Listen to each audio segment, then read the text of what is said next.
Hello everyone, how are you all. Welcome to Padhle 11th east commerce. मैं हूँ हीर शाह, आपकी business studies की educator. सारे चैप्टर्स हो गए हैं, सबके क्वेश्चन एंड आंसर्स हो गए हैं, करेक्ट।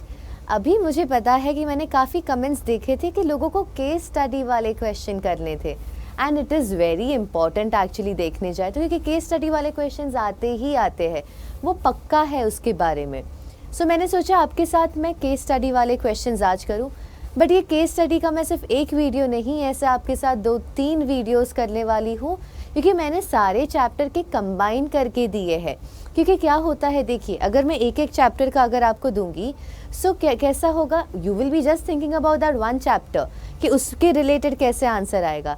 इसलिए मैंने आपको इस बार कैसे दिया है कि सारे चैप्टर्स का मिलकर मैंने आपको केस स्टडी के क्वेश्चंस दिए हैं, जिससे काफ़ी ज़्यादा इजी हो जाएगा। लास्ट चैप्टर जो है इंटरनेशनल बिजनेस, उसमें से हमें केस स्टडी के क्वेश्चंस नहीं है, क्योंकि उसमें इतना कुछ है ही नहीं हमें पढ़ने के लिए। अगर आपको केस स्टडी के उसके रिलेटेड अगर कोई भी क्वेश्चन आ गए, ज़्यादा से ज़्यादा आपको किसके होंगे, अबाउट दिस थिंग कि what are the benefits of international trade to the nation and to the firm, ये ही आएंगे।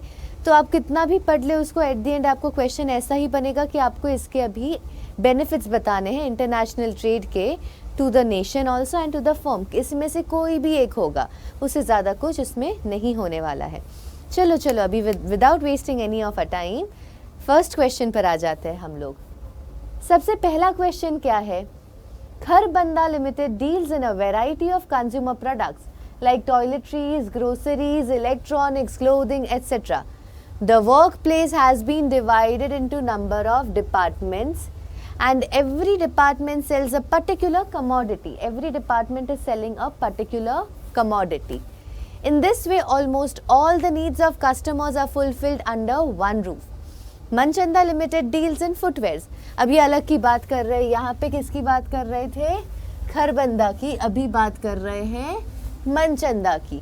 वो किस में डील कर रहा है, इन द फुटवेयर्स। कंपनी के 200 शॉप है at different places of the country.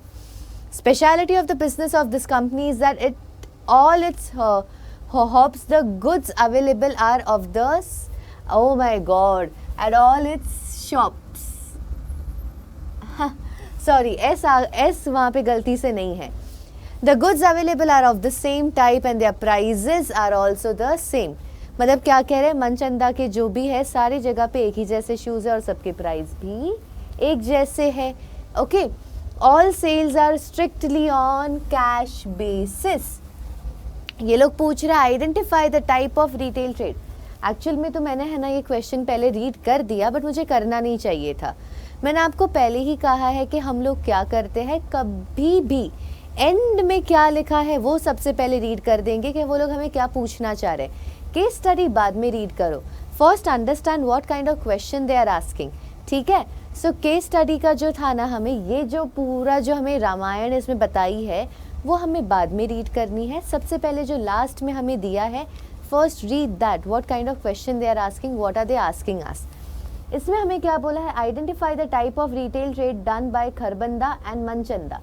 Retail trade की बात कर रहे हैं, तो ये हमारे कौन से चैप्टर के ऊपर से है ये क्वेश्चन। सबसे पहले तो ये है हमारा क्वेश्चन इंटरनल ट्रेड में से, ठीक है। टाइप ऑफ रिटेल ट्रेड पूछ रहे हैं। देखो आपका अभी है ना सरदर्दी खत्म हो गई। हमारे सिलेबस में हमें कितने थे, डिपार्टमेंटल एंड मल्टीपल हो गए, यही दोनों है ना। सो दोनों के एक एक हो जाएंगे। अभी सिर्फ हमें ये जानना है कौन सा डिपार्टमेंटल और कौन सा मल्टीपल है, करेक्ट। उसके अलावा हमें कुछ जानना नहीं, क्योंकि बाकी सारे हमारे टाइप्स हटा दिए हैं, डिलीटेड है, ओके। वो अभी हमें नहीं आने वाले। देखिए और ज़्यादा काम आसान हो गया। तो क्वेश्चन रीड करने का ये बहुत ज़्यादा ज़रूरी है कि देखिए वो लोग ने हमें क्या पूछा, टाइप ऑफ रिटेल ट्रेड।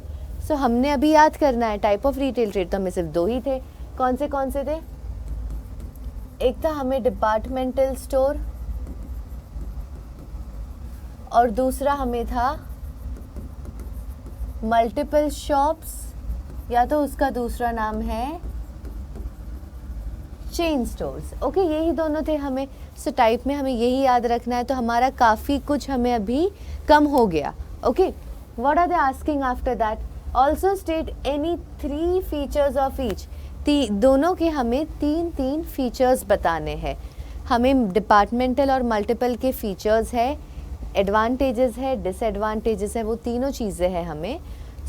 वो ही हमें करना है, उससे ज़्यादा कुछ है नहीं। तो इसमें हमें 3 फीचर्स बताने हैं। As we read the question, ये टाइम हमने पहले क्वेश्चन रीड कर दिया, नेक्स्ट टाइम से we will first read what is given at the end. ठीक है, अभी एक क्वेश्चन में हमने जैसे पढ़ा, क्या कहा है, खरबंदा के, देखिए काफ़ी सारे हम लोगों को हिंट दिए थे इसमें। I just take another colour so that it will become easier for you to understand. देखिए क्या कर रहा है, वो वैरायटी ऑफ कंज्यूमर प्रोडक्ट्स में डील कर रहा है, काफ़ी सारे डिपार्टमेंट है उसके वहाँ पे, है ना। क्या हो रहा है, सारे need of the customer fulfil हो रहे हैं। कहाँ पे ये चीज़ होती है, this happens in departmental store. हमें पता है ना, डिपार्टमेंटल स्टोर में काफ़ी सारे डिपार्टमेंट होते हैं। एक जगह टॉयलेटरीज मिलेगी, एक जगह सारे हमें घर का राशन मिलेगा, एक जगह डेयरी प्रोडक्ट्स मिलेंगे। काफ़ी ही सारे ऐसे डिपार्टमेंट होते हैं। We get everything that we want, from a pin to an elephant, we get everything, right. यही उनका मोटो होता है कि आप एक जगह आप आइए, आप अपना सारा सामान लेके जाइए। उसके बाद मनचंदा के लिए हम देखते हैं कि उसके हमें क्या क्या इसमें क्लूज मिले थे। लेट्स सी, देखिए फुटवेयर में, सिर्फ फुटवेयर में क्या कर रहा है, डील कर रहा है। अलग अलग 200 शॉप है उसकी, करेक्ट, डिफरेंट प्लेसेस में। स्पेशलिटी क्या है यहाँ की, कि देखिए सेम टाइप है और प्राइसेस भी सबके सेम है और सब जगह सिर्फ कैश बेसिस ही होता है। तो ये सारे हिंट हमें क्या दे रहा था, ये हमें कह रहे थे कि ये क्या है, एक मल्टीपल स्टोर है, या तो इसे हम कह सकते हैं चेन स्टोर, मल्टीपल शॉप या तो चेन स्टोर, 2 नाम है। अभी वो होने के बाद अभी हमें तो पता ही है इन सब के फीचर्स क्या है। I am not going to explain you all the features again and again because I know you know now. अगर नहीं पता है, अगर आपने मेरी प्रीवियस वीडियोज़ नहीं देखी है, सो please go and see the previous videos. उसमें मैंने आपके साथ पूरा इंटरनल ट्रेड के मैंने सब कुछ उसमें कवर कर चुकी हूँ। 1 शॉर्ट वीडियो है, we are done with everything in that video. Okay, इसमें अभी हम लोग सीधा इसके फीचर्स पर आ जाते हैं। सबसे पहला फीचर कौन सा है, ये तो सेंट्रली लोकेटेड है, करेक्ट। डिपार्टमेंटल की बात कर रही हूँ मैं। ये फर्स्ट वाला जो है, ये है हमारा, ये क्या हो रहा है, हाँ ये चल क्यों नहीं रहा, अब चला। ये डिपार्टमेंटल के हैं मेरे सारे फीचर्स। क्या होते हैं, पहले तो ऑल फैसिलिटीज़ मिलती है, सेंट्रली लोकेटेड है, it is formed as a joint stock. एक अकेला इंसान ये नहीं कर सकता, जॉइंट स्टॉक कंपनी की तरह ये फॉर्म होता है, ओके, जिसमें बोर्ड ऑफ डायरेक्टर्स भी होंगे सिंस जॉइंट स्टॉक कंपनी है। तो फिर combines retailing and warehousing function, मतलब इनका खुद का ही वेयर हाउस होता है, ये लोग यहाँ पे सारा स्टॉक रखते हैं और फिर वो लोग रिटेलर्स की तरह इसे छोटी छोटी क्वांटिटी में बेचते हैं, okay. Centralised purchasing, centralised purchasing में क्या है, जो परचेज डिपार्टमेंट है वो सब कुछ परचेज करेगी, पूरा डिपार्टमेंटल स्टोर का सब कुछ परचेज करेगी और फिर हर एक डिपार्टमेंट जो होते हैं वहाँ पे वो लोग सामान रख देंगे। उसके बाद अभी हम आते हैं फीचर्स ऑफ मल्टीपल शॉप या तो चेन स्टोर, ओके। यहाँ पे मैंने मल्टीपल स्लैश चेन है वैसे, ओके। ये कहाँ पर होता है, पॉपुलस एरिया में लोकेटेड होता है। मैन्युफैक्चरिंग जो है वो सेंट्रलाइज्ड है, सेंट्रलाइज्ड मतलब जो ये एक्चुअल में ये किसने खोला है, मल्टीपल शॉप किसने खोला है, एक मैन्युफैक्चरर ने खोला है ना, ओके। जो मैन्युफैक्चरर है, manufacturer has opened the multiple shop, उसने खोला है, कोई और उसने किसी होलसेलर या किसी ने नहीं खोला, उसने खोला है। तो वो क्या करता है, वो ही सब कुछ मैन्युफैक्चर करता है और फिर हर एक शॉप में जितना जितना चाहिए, जितनी डिमांड है उतना वो दे देते हैं, okay. Supervision of branch manager, हर एक शॉप का एक ब्रांच मैनेजर होता है जो बाद में क्या करता है, एट दी एंड रिपोर्ट जाके पूरा हेड ऑफिस को देकर आता है, okay. Head office controlled branches, branches कौन कंट्रोल करता है, हेड ऑफिस, ओके। ये जो सुपरवाइजर है वो सिर्फ ध्यान देता है, सुपरवाइज करता है सब काम सही से हो रहा है या नहीं, चुगलीखोर जैसे होता है ना, फिर क्या करता है वहाँ फिर आगे जाके हेड ऑफिस में सारी बात बता देता है, व्हाट ऑल इज हैपनिंग। पर इसका सारा क्या कहते हैं, इसको पूरा सुपरविजन तो इसके हाथ में, बट किसके कंट्रोल में किसके है, it is under the control of the head office, okay. फिर बाद में यहाँ पे क्या है, फिक्स्ड प्राइसेस। जैसे हमने देखा यहाँ पे क्या था, यहाँ पे है फिक्स्ड प्राइसेस। ओके, ये हो गए हमारे सारे features of departmental and multiple store. Next question पर आ जाते हैं। इसमें क्या कह रहे हैं, ओके यहाँ पे एज आई कैन सी, देखिए मैंने ना एक बार सिर्फ क्वेश्चन पे ग्लैंस कर दिया। आई कैन सी यहाँ पे है ना, ये लोग ये पार्ट से लेकर ये पार्ट तक मेरा एक्चुअल में दिस टाइम ये वाला जो है ना, ये मेरा वो है केस स्टडी। ऊपर मुझे क्वेश्चन दिया है, सो मैं पहले क्वेश्चन रीड कर दूंगी। See wherever the question is given ना, रीड दैट। ऊपर हो नीचे हो उससे हमें क्या मतलब है, हमें क्वेश्चन रीड करना है। ओके, क्या है question, identify the type of retailers in the following case. वापस से वो ही है, इंटरनल ट्रेड के ऊपर ये क्वेश्चन है। टाइप ऑफ रिटेलर हमसे पूछ रहे हैं, सो या तो वो डिपार्टमेंटल स्टोर के होंगे या तो ये क्या होंगे, मल्टीपल स्टोर का होगा। उसके अलावा और कोई हो नहीं सकता इसमें, है ना, बिकॉज हमें कोई है ही नहीं सिलेबस में, आगे हमें सोचने की ज़रूरत ही नहीं है। सो let's read the first one. This form of retailer has network of various retail shop with centralized management and all the shop deals in similar line of standardized and branded consumer product. Example भी दिया है, जो मैं आपको हमेशा example देती हूँ वही एग्जाम्पल है यहाँ पे। Bata and Nirula are the example of this type of retailer. इसमें सबसे पहला हिंट, चलो एग्जाम्पल नहीं दिया होता फिर भी हम कैसे समझेंगे। देखिए ये क्या बोल रहे हैं, सेंट्रलाइज्ड मैनेजमेंट है इसमें, बाद में similar line of standardised and branded products है यहाँ पर। ये कहाँ होता है, ये फर्स्ट ऑप्शन अपना है मल्टीपल शॉप या तो चेन स्टोर। यहाँ पे मैं सिर्फ नंबरिंग कर देती हूँ, ये है फर्स्ट वाला, ये है सेकेंड वाला। तो फर्स्ट का आंसर क्या है,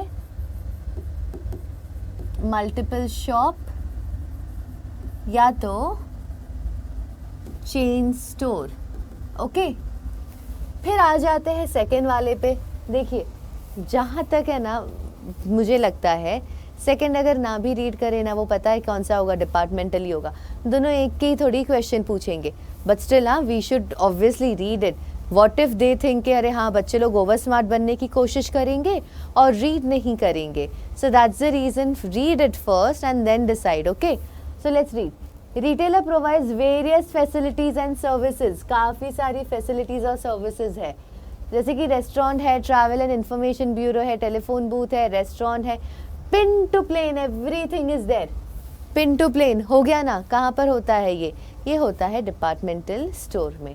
okay, departmental store is the right answer for this, क्योंकि ये देखो इनका मोटो यही है, पिन टू प्लेन, सब कुछ मिलना चाहिए। मतलब आप यहाँ पे आए, आपको जो सामान चाहिए आपको सब यहीं पे मिल जाए, उनका यही मोटो है।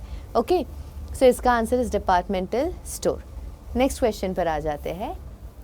ओके, नेक्स्ट क्वेश्चन में क्या कह रही है, okay, Ram and Kabir and Gurpreet are the three friends who belong to the same village. They have completed their MBA from IIM Ahmedabad. They want that the country should benefit from their education. With this aim, they want to do such a business which will generate more employment and output, mobilize local resources and contribute to balanced regional development. For this, they set up a small-scale industrial unit in their own village. Do you think they will be able to contribute to the development of rural backward area of the country? Explain. तो इसमें अभी चलो, ये मैंने question read किया, अभी हम इसे एक्सप्लेन कर देती हूँ मैं आपको। अभी ये क्वेश्चन में क्या कह रहे हैं, देखो तीन दोस्त हैं, तीनों ने अपनी MBA की पढ़ाई कहाँ से की है, IIM अहमदाबाद से की है। ओके, वो लोग को क्या चाहिए कि भाई हमने हमारी पढ़ाई की है तो हमारी कंट्री है, हमारी पढ़ाई से बेनिफिट हमारी कंट्री को मिलना चाहिए।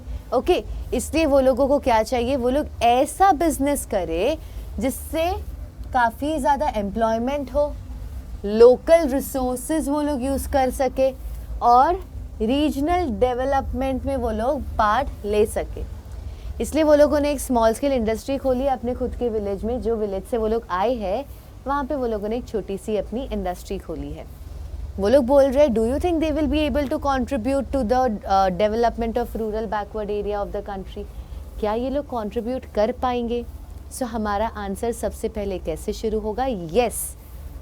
ओके, हम लोग लिखेंगे yes they will be able to contribute to the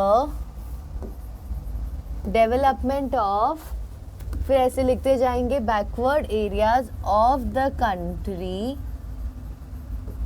in following ways. कैसे करेंगे बच्चों? देखिए, सबसे पहले तो हम लोग ये देखेंगे वो लोग क्या कर रहे हैं, एम्प्लॉयमेंट प्रोवाइड कर रहे हैं ना। सो कैसे वो लोग कैसे डेवलप कर रहे हैं? By generating employment. सबसे पहले वो हमारा पॉइंट आ जाएगा जनरेटिंग एम्प्लॉयमेंट, उसके थ्रू वो लोग रीजनल ओके ये कर रहे हैं। उसके बाद वो लोगों ने उन्होंने क्या किया, एम्प्लॉयमेंट जनरेशन के बाद अगर हम देखें वो लोग क्या कर रहे हैं, जो रिसोर्सेज है लोकल रिसोर्सेज को ही वो लोग यूज़ कर रहे हैं। लोकल रिसोर्सेज को यूज़ करेंगे तो उससे क्या होगा, उनको खुद को भी खर्चा इतना कम होगा ना। और इससे क्या होता है कि see they don't have to import anything from outside. Okay, so what are they doing? They are using local resources. उसके बाद क्या हो रहा है, रीजनल डेवलपमेंट हो रहा है ना। बिकॉज देखिए, कभी भी अगर हम इंडस्ट्री अगर एक विलेज में ओपन करते हैं तो उससे क्या होता है कि वो एरिया भी काफ़ी ज़्यादा डेवलप हो जाता है। ओके, सो यहाँ पे तीसरा पॉइंट क्या आएगा, बैलेंस्ड रीजनल डेवलपमेंट। आपको पता है अगर देखिए एम्प्लॉयमेंट बढ़ेगी ना तो हमेशा एक चीज़ याद रखना, उसके साथ है ना स्टैंडर्ड ऑफ लिविंग भी बढ़ता है। ओके, स्टैंडर्ड ऑफ लिविंग भी लोगों का हमेशा अच्छा होता है। सो ये पॉइंट है ना आप हमेशा लिख ही सकते हैं, दैट स्टैंडर्ड ऑफ लिविंग अच्छा होगा इनका। बाद में और क्या अच्छा होने वाला है, देखिए ये सारे रीजन में खोलने की वजह से वो लोग एक और चीज़ कर पाएंगे कि यहाँ के लोगों को ओके वेट, यहाँ पे एक बार और देख लेते हैं, ये लोग कुछ और कर रहे हैं। हाँ, जनरेशन ऑफ आउटपुट, मतलब कुछ वो लोग प्रोडक्ट बना रहे हैं ना, since they are producing something, तो उससे क्या होगा कि वो एरिया को काफ़ी ज़्यादा वहाँ पे पैसे आते रहेंगे तो वहाँ पे और ज़्यादा डेवलपमेंट होगी। सो आई थिंक अगर आप वो पॉइंट नहीं लिखेंगे it is completely fine. Okay, so you have how many points, 4 points आपके पास है। कौन से हैं वो 4 पॉइंट? देखिए, अगर आपने नोटिस किया होगा हमें ये पॉइंट्स जो है हमारे केस स्टडी में से ही मिल गए थे, है ना। We didn't have to search for these questions anywhere else, it was there in the case study itself. देखिए, generate more employment, mobilise local resource, balance regional development, 3 point तो मुझे यहीं से मिल गए। ओके, एम्प्लॉयमेंट जनरेशन की वजह से क्या होता है, स्टैंडर्ड ऑफ लिविंग अच्छा होता है। पहले जिसके पास इनकम ही नहीं आ रही थी, सूखी एक रोटी खा पा रहा था, बट अभी उसको एम्प्लॉयमेंट मिल गई है, सो 3 रोटी खाएगा घी लगा के, है ना। तो स्टैंडर्ड ऑफ लिविंग बढ़ गया कि नहीं बढ़ा उनका। ओके, सो ये आप पॉइंट हमेशा लिख सकते हैं। चलिए नेक्स्ट क्वेश्चन पर आ जाते हैं। Rajan wants to start a business unit manufacturing khadi items. उसको क्या बनाना है, he wants to make khadi items. His friends who make crafts items suggests him to start a small scale industry unit in some rural backward areas since the government is offering various incentive।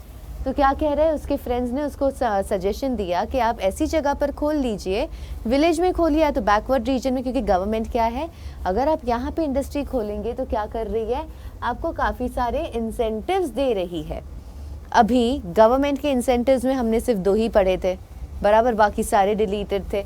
Again the same thing, which 2 did we do, हमने किया था NSIC and DIC। Okay, so यही हमने किए थे, तो अभी इसके रिलेटेड ही हमें अभी सोचना है। आगे का पढ़ते तो है कि क्या बोल रहे हैं। Name any institution setup by the government, चलो नाम तो दे दिया। उसके बाद क्या कह रहे हैं, एक्सप्लेन देयर रोल। छोटा छोटा 2 था हम लोगों को, उसमें ज़्यादा तो था नहीं, सो हमें उसे पूरा एक्सप्लेन करना है। ओके, सबसे पहले NSIC का फुल फॉर्म लिख देना। हाँ, फुल फॉर्म लिखना काफ़ी इंपॉर्टेंट है, अगर फुल फॉर्म नहीं लिखोगे ना ऐसे ही टीचर आधे 1 मार्क काट देगी। Okay, so please write the full form. क्या है full form? National small industries corporation. DIC का क्या है? द से चालू करना, सीधा डिस्ट्रिक्ट नहीं लिखना है, भले ही वो DIC है but we are going to write the. Okay, the district industries centre. Okay, NSIC का काम क्या है? प्रमोट करना, एड करना, फॉस्टर करना the growth of small business in the units in the country. Village में जो भी होंगे वहाँ पे, ठीक है, खासकर सारे है ना विलेज के लिए ही बनाए गए हैं। तो क्या क्या करेंगे? Promote, aid and foster. Done, 3 चीज़ याद रखनी है। डिस्ट्रिक्ट में क्या आता है? Integrated administrative framework at the district level, तो कि उनको अच्छा खासा समझा सके what to do, what not to do and everything. ठीक है, which would look at the problems of industrialisation in the district. As I told you कि क्या करना है क्या नहीं, अगर कोई प्रॉब्लम है तो ये लोग इनके पास आएंगे कि अभी हम क्या करें। So they will come up with some or the other solution for them. Okay, district में जो भी है वो लोग इनके DIC के पास जा सकते हैं। ओके, ये इजी क्वेश्चन था, आई होप ज़्यादा इसमें कुछ डिफ़िकल्ट नहीं था। नेक्स्ट पर आ जाता है। चलो, हाँ बड़ा क्वेश्चन लग रहा है, मैं एंड का रीड कर देती हूँ पहले। Should Anshuman take a leap?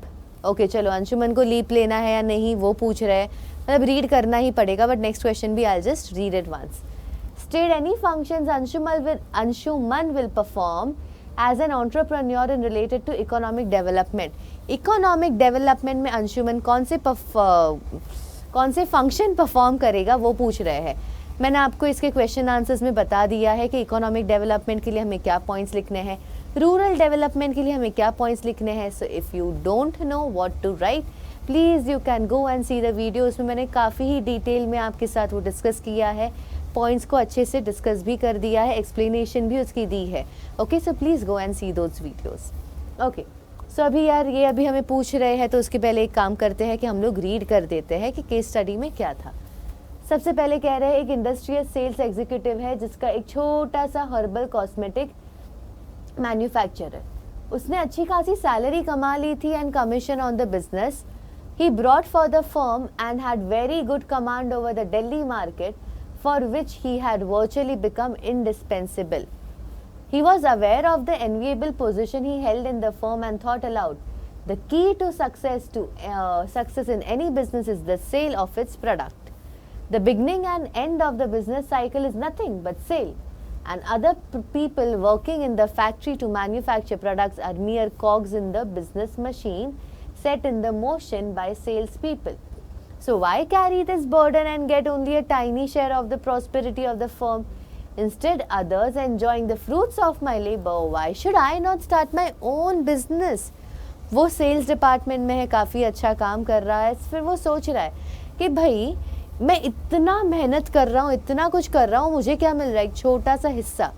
Okay, मेहनत सारी उसकी और उससे मिल रहा है सिर्फ एक छोटा सा हिस्सा कमीशन के नाम पे। वो बोल रहा है इतनी मेहनत करूँ मैं, उससे बेटर ऐसा क्यों ना करूँ, इतनी ही मेहनत मैं अपने खुद के बिजनेस में करूँ, क्यों ना मैं अपना खुद का एक बिजनेस शुरू कर दूँ। सो ये लोग ने पूछा should he take that leap, कि क्या उसे अपना बिजनेस शुरू करना चाहिए या नहीं। आपको क्या लगता है? मुझे तो लगता है हाँ करना ही चाहिए। देखिए, अगर एक इंसान है, अगर जहाँ पे वो जॉब कर रहा है वहाँ इतनी मेहनत कर रहा है, इमेजिन करो जब उसका खुद का ही बिजनेस होगा तो वो कितनी और मेहनत करेगा, है ना। यहाँ पे he is doing so good, तो अगर आपका अपना खुद का बिजनेस होगा ही will be performing fantastic, fabulous. Okay, so obviously he should. Okay, should Anshuman? Yes, he definitely should. Okay, definitely actually लिखना नहीं है, तो मैं अपनी तरफ से लिख रही हूँ। आंसर में अगर सिर्फ इतना लिखोगे yes he should, it's enough. Okay, next question क्या पूछ रहे हैं? State any functions Anshuman will perform as an entrepreneur in relation to economic development. Economic development में वो कैसे पार्ट लेगा?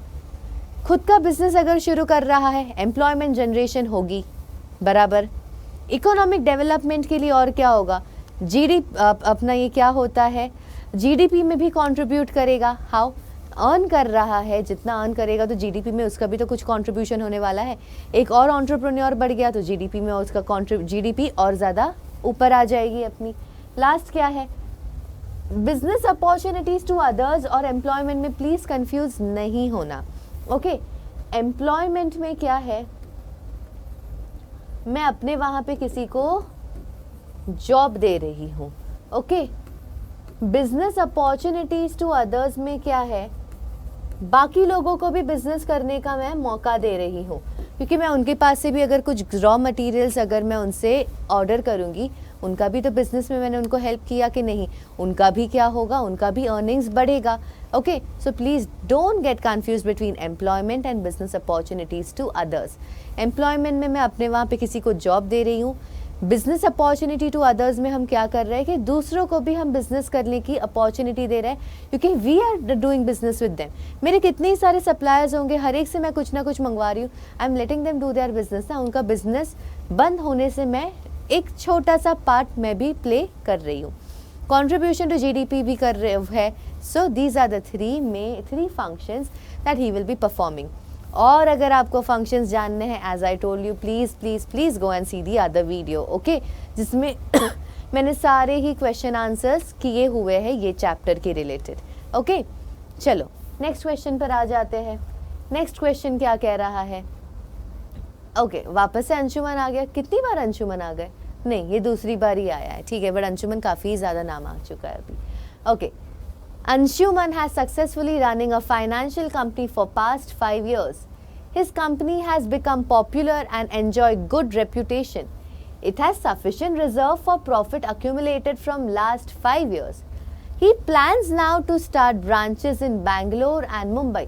सबसे पहले तो है ना, ये लाइन मुझे काफ़ी ज़्यादा इम्पोर्टेंट लगी। It has sufficient reserves of profit accumulated from last, नहीं, हाँ, फ्रॉम लास्ट 5 years। ये मुझे बहुत इंपॉर्टेंट लग रही है, इसलिए इसे अंडरलाइन कर देती हूँ। In the above context suggest the source of finance suitable for expansion, give any 2 merits and demerits of that source. देखिए, मुझे है ना, ये देखकर मुझे एक चीज़ समझ में आ गई, उसका अपना खुद के फंड्स है। खुद के फंड्स है तो क्या मैं शेयर्स करूँगी? ये इसलिए मैंने लिखा था ताकि मुझे एटलीस्ट आपको भी समझ में आए दैट क्यों ये नहीं होगा। उसको क्या है, अपने खुद के उसके पास है ना पैसे, 5 साल से अगर उसने बचा कर रखे हैं तो फिर टाइम पास के लिए तो नहीं बचाए हैं, बराबर, वो ही पैसे वो यूज़ करेगा। सो इसमें हमारा आंसर क्या आएगा, सोर्स ऑफ फाइनेंस कौन सा सूटेबल है उसके लिए, रिटेन्ड अर्निंग्स। ओके, यहाँ पे सिंस मैंने आपके लिए शेयर्स लिखा था ना, इसलिए मैंने सोचा शेयर्स के आपके साथ एक बार मेरिट्स डिस्कस कर ही लूँ, क्यों ना करना, नाम लिखा हुआ है तो एक बार कर भी लेते हैं। बट इसका सिर्फ एक ही आंसर है। ओके, गलती से भी शेयर्स नहीं लिख देना ये सोच के अरे हाँ शेयर्स भी तो आएगा, ऐसे क्यों नहीं। भाई उसके पास अपनी खुद की 5 साल की अगर सेविंग्स है, अपने खुद के पैसे यूज़ करेगा ना। So our answer is retained earnings. Retained earning के मेरिट्स और डीमेरिट्स आपको पता है। ओके, सो उसके मेरिट्स और डीमेरिट्स आप लिख दीजिएगा, ठीक है, क्योंकि यहाँ पे हमें क्या कहा है, 2 मेरिट्स और 2 डीमेरिट्स हमें लिखने हैं, ठीक है। So this is our answer. Next question पर आ जाते हैं। Pink pong limited is planning to float and issue of equity shares in the market in next 6 months। Equity shares वो लोग इशू करने वाले हैं, इन शॉर्ट यही बता रहे हैं। The directors of the company are also of the opinion that the company should raise some portion of funds from international capital market through equity। क्या बोल रहे हैं कि इंटरनेशनल मार्केट के थ्रू करते हैं, यहाँ से नहीं करते। In the context state any 3 merits of raising fund through equity share। पहले तो हमें सिर्फ इक्विटी शेयर के क्या करने हैं, मेरिट्स बताने हैं। अभी ही हमने ये क्वेश्चन में रिटेन्ड के किए, बट आपको मैंने यहाँ पे शेयर्स के मेरिट्स दे दिए थे, करेक्ट। तो हम लोग क्या करेंगे, इक्विटी शेयर्स के सबसे पहले मेरिट बता देंगे। ओके, उसके बाद क्या बोल रहे हैं, explain the source through which it can raise fund from international market through equity. International market के लिए हमने किए थे 2, कौन से किए थे, ADR एंड GDR। एक बार आपको इसका प्रोसेस अच्छे से समझा देती हूँ, ध्यान से सुनना। ओके, यहाँ पर है मेरी एक इंडियन कंपनी को अभी ये जो थी पिंक पोंग, चलो यहाँ पे पिंक पोंग ही मान लो, ओके, मैं पिंक पोंग लिख देती हूँ इंडियन कंपनी की जगह पे। यहाँ पे है अपनी पिंक पोंग। ये पिंक पोंग अपनी इंडियन कंपनी है, इसको अभी फंड्स रेज करने हैं लेट्स से यूएस से। वो क्या करेगी, यूएस की एक बैंक के पास जाएगी, ओके, यूएस की एक बैंक के पास जाएगी। वो बैंक उसको क्या देगी, वो उसको देगी डिपॉजिटरी रिसीट्स। किसके बदले में, in exchange of shares, okay, shares के बदले इन्हें डिपॉजिटरी रिसीट्स देगी। ये डिपॉजिटरी रिसीट्स देने के बाद ये क्या होगा, अभी ये डिपॉजिटरी रिसीट्स क्या होंगे, listed in US stock exchange, okay, वहाँ पे लिस्ट हो जाएंगे। और फिर नॉर्मली यूएस सिटीजन क्या करेंगे, will buy and share it like any other security, कोई दूसरी सिक्योरिटी की तरह यूएस वाले इसमें बाय और सेल करेंगे, ठीक है, बस और कुछ नहीं। अभी ये होता है एडीआर। अभी यूएस की जगह आप मान लो कोई और कंट्री है, यूएस को छोड़ के कोई और कंट्री में हो रहा है तो उसे कहेंगे जीडीआर, ओके। या चल लास्ट क्वेश्चन है ये, ABC limited is not having good liquidity position. अच्छी लिक्विडिटी पोजीशन नहीं है, क्या हुआ है, उसने ना बुद्धू ने लॉन्ग टर्म इन्वेस्टमेंट प्रोजेक्ट में सारे पैसे डाल दिए हैं। 5 साल के बाद उसका कैश फ्लो अच्छा होगा, अभी कुछ पैसे ही नहीं है, 5 साल के बाद का क्या करेंगे, है ना। It is not in position to bear risk of fixed burden of paying interest. जो फिक्स्ड इंटरेस्ट है वो देने का उसके पास कोई भी अभी बर्डन नहीं ले सकता। वो suggest which source of finance is suitable for this company, which source is suitable for this company. Retained earning है, कतई नहीं है, ठीक है। यहाँ पे अगर गलती से भी रिटेन्ड अर्निंग लिख कर आ गए ना, गलत हो जाएगा। ऐसा क्यों, लिक्विडिटी नहीं है, उनके पास पैसे ही नहीं है, कहाँ से करेंगे, नॉट पॉसिबल ओनली। डिबेंचर्स कर नहीं सकते, यहाँ पे कौन से चलो, डिबेंचर्स कर नहीं सकते, बैंक से लोन ले नहीं सकते हैं, बाद में और कौन से आ गए हमारे, फाइनेंशियल इंस्टीट्यूशन से भी नहीं ले सकते। अरे भाई जाए तो जाए कहाँ इंसान बेचारा, वो अब जाएगा किनके पास, शेयर्स के पास। क्यों शेयर्स के पास, what is the reason, shares क्यों, शेयर्स इसलिए क्योंकि उनको देखो कोई भी तरह का नहीं है बर्डन, आपको डिविडेंड देना ही देना है, ऐसा कुछ नहीं है। शेयर्स के थ्रू हो सकता है, एक और हो सकता है, आपको पता है ट्रेड क्रेडिट के थ्रू भी हो सकता है, बट हम लोग सिर्फ एक ही एग्जाम्पल लेंगे क्योंकि एक सोर्स ऑफ फाइनेंस पूछा है ना, एक ही पूछा है, तो हम लोग मानेंगे शेयर्स। शेयर्स के थ्रू कर लो भाई, आपके लिए अच्छा ही है ना ये चीज़ तो, okay. So which source is suitable for him, ये है ना, सिर्फ विच सोर्स पूछा है ना, सिर्फ आंसर लिख दो शेयर्स, समझाने की ज़रूरत नहीं है क्योंकि विच पूछा है।